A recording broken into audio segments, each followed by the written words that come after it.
What's up, guys? We're going to do another cool video today. We're going to be talking about 7 underrated action movies that I think you need to see. A few of these are going to be obscure, some of them will be a little more well-known, and they'll be ranging somewhere in the last 20 years or so. So we'll get right into it here with number 7. We're going to be talking about Tears of the Sun. This is a pretty good movie. It was the last time Bruce Willis was really Bruce Willis. In his later years, he has a hard time keeping up with the action, and that's totally fine. Everybody gets old. Now, even though Bruce Willis is the lead, it's really about the team. It's about a team of elite soldiers that goes into Africa to essentially accomplish a mission and end up helping the locals instead during a genocide. A story that I think most people can really get behind, and it highlights a lot of terrible things that happen in Africa that don't get talked about too much. Now, a small group of highly trained men versus an entire army is a movie premise that I can really get behind, and it's a race to safety with a final battle that is amazing.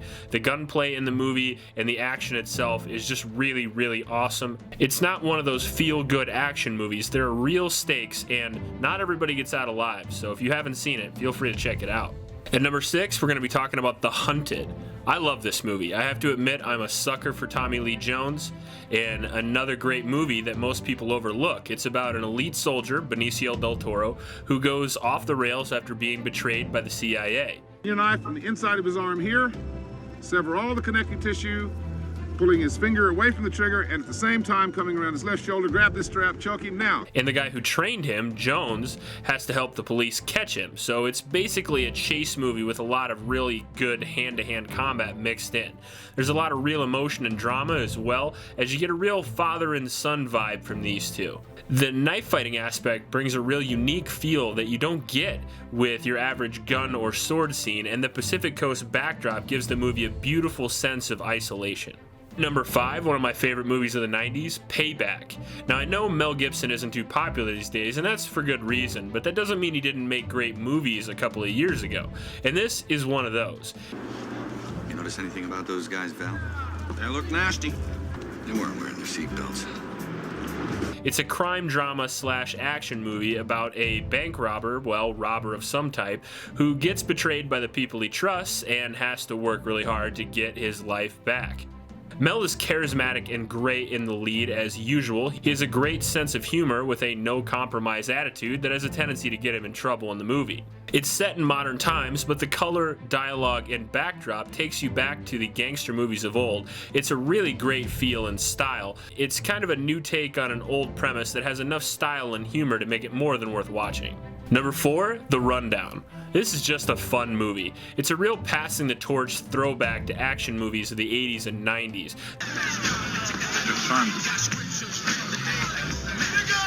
It stars The Rock and Seann William Scott, if you remember that guy. He's from American Pie, and it's a real buddy comedy set in the beautiful jungles of South America. One of The Rock's first movies before he became real Hollywood royalty, and it's a playful movie with lots of comedy mixed in. One of those action movies that your kids won't have to cover their eyes the entire time. The Rock is also backed up by Rosario Dawson, who is great, and one of my all-time favorites, Christopher Walken. The scenery itself is just beautiful, and the movie is a joy to watch from start to finish.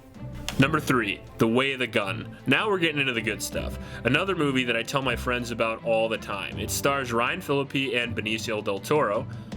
If we die alone.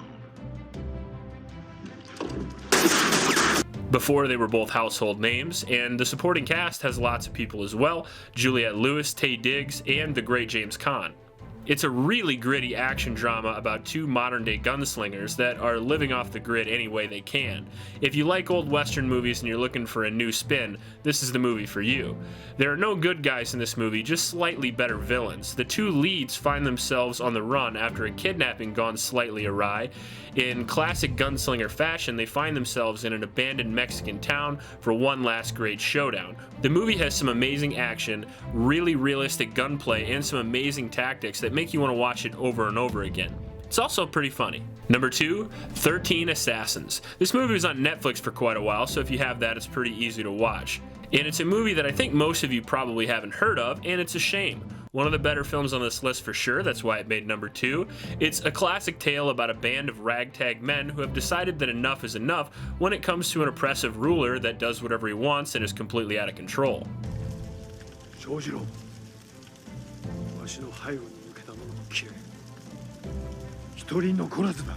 So, for the good of the people, these men have decided to lay down their lives to take this guy's life.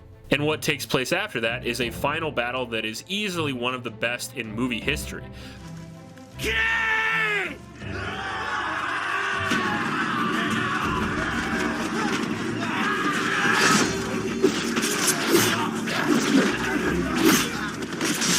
13 elite soldiers versus wave after wave of red shirts with some boss battles mixed in there.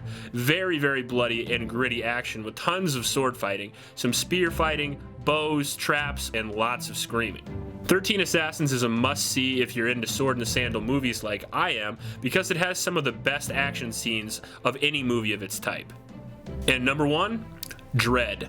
Underrated to say the least. Imagine the shitbox that was Judge Dredd actually taken seriously. There's no campy humor in this, no weird one-liners from Sylvester Stallone, no half-hearted 90s action either. This is a gripping action movie that doesn't slow down from start to finish. Really fast-paced, starring Carl Urban in easily his best performance to date. The 2 judges, basically future cops who are judge, jury, and executioner, are trapped in a giant building filled with hundreds of criminals out for their blood, and they have to fight their way to freedom. Waves of criminals makes this feel like kind of a realistic video game, so to speak, where you have to go level after level to finally get to the boss battle. With lots of bloody gunfighting along the way, the action is very realistic and it's just awesome to watch. Well, that's my list of the 7 underrated action movies that I think you need to see. If you've seen these movies and disagree with me, please leave them in the comment section below. If you have a different list or different underrated action movies that you think I need to see, leave them in the comment section below. I'm always a fan of learning new stuff. If you like this video, please like and subscribe, and make sure to share this video if you liked it. That really helps me out. There is a link for a local homeless shelter in the description below as well. Click the link and it'll bring you right to the donate page. It is a youth homeless shelter in my area, and those kids could really use your support. Thanks for watching, and I'll check you later.